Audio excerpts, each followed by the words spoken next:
చూసారు? కార్తికేయ 2 సినిమా. దాంట్లో ఒక అతను కృష్ణుడు గురించి అనుపమ్ ఖేర్ గుంటుతో ఒక ఆయన వచ్చి కృష్ణుడు గురించి గొప్పగా చెప్తాడు. ఆయన ఒక వీడియో తీస్తాడు.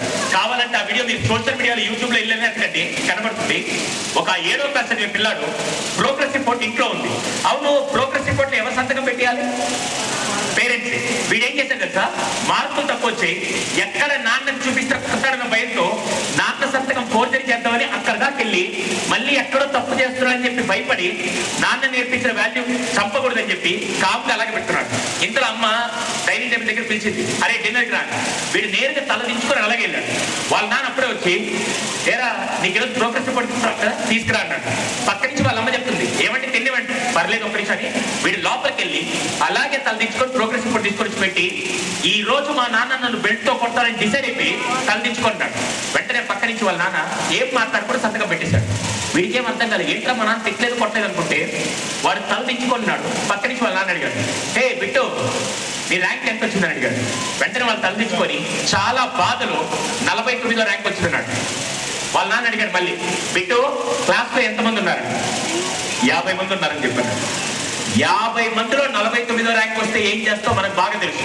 కానీ వాళ్ళ నాన్న ఏమన్నారు తెలుసా? ప్రోగ్రెస్ రిపోర్ట్ పక్కన పెట్టేసి, బిట్టు క్లాస్ లో ఫస్ట్ వచ్చేవాడు ప్రతిసారి ఫస్టే రావాలని కోరుకుంటాడు. వాడు సెకండ్ వస్తే కూడా వాడు తట్టుకోలేడు.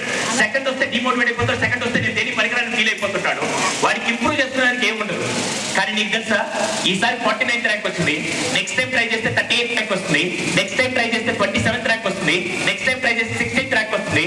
నీకు ఇంప్రూవ్మెంట్ చేసుకునే అవకాశం ఉంది. నెక్స్ట్ టైం 38th ర్యాంక్ తీసుకొని వచ్చి నాకు కనపడనగానే అప్పటిదాకా తలదించుకున్న కొడుకు నవ్వుతూ వచ్చి ఒక్కసారిగా తండ్రి చేసుకున్నాడు. ఇప్పుడు చెప్పండి, కంపేర్ ఎవరితో చేయాలి? పెద్ద కొడితే పెద్ద కొట్టండి. కంపేర్ ఎవరితో చేయాలి? పక్కింటి వాళ్ళు ఎదుటి వాళ్ళతోనే మీ పిల్లలతోనేనా? ఈ రోజు నుంచి ఎవరన్నా వాడికి ఏదైనా సబ్జెక్ట్ తక్కువ వస్తే దగ్గర కూర్చోబెట్టి నాన్న 15 వచ్చే కదా, రేపు దాన్ని 16 తీసుకొని నాకు కనపడంటే డెఫినెట్ గా ప్రాణం పెడతారని నేను అంటాను. ఎంతమంది ఒప్పుకుంటారు?